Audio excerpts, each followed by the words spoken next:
Einstein boshlang'ich maktabda o'qiyotgan vaqtlarida odatdagi bolalarga bak o'xshab ketmaydi ekan.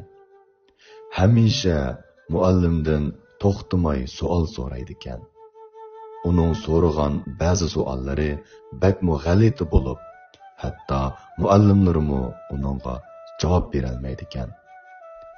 Shundoq qilib, uning muallimlari uningdan bezor bo'lishga boshlabdi. Bir kuni muallim Einsteinga bir parcha xat silingan konvertni berib, u konvertni Einsteinning opasiga yetkazib berishni aytibdi. Maktabdan qo'yib bergandan keyin Einstein konvertni opasiga beribdi. Opasi xatni o'qib etib, yig'lashga boshlabdi. Einstein: "Nimishqa yig'laysiz, opa?" deb so'rabdi.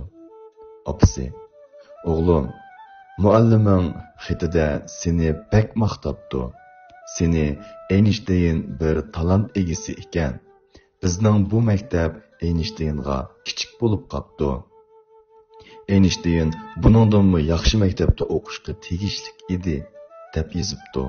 "Shunga men xushalligimni yig'layapman" debdi. Uzoq yillardan keyin, ya'ni Einstein dunyoga dangliq olimga aylangandan keyin, Einstein tuyuqsiz opasini seg'inibdi. Shuning bilan opasi hayot vaqtida aram oladigan hujra uyga kirib, opasining narsa keraklarini izlashga boshlabdi.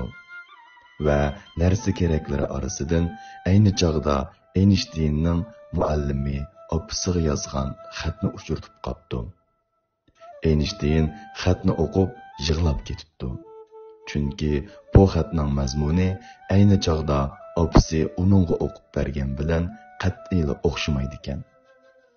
Asli u xatda mundaq deb yozilgan ekan: "Einstein bir aqli kamtuk bola.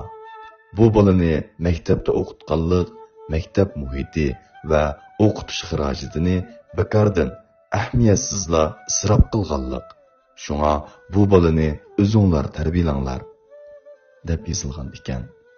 Einstein bir tarafdan yig'labdi, yana bir tarafdan opasiga bo'lgan hurmati hassilab eshishga boshlabdi.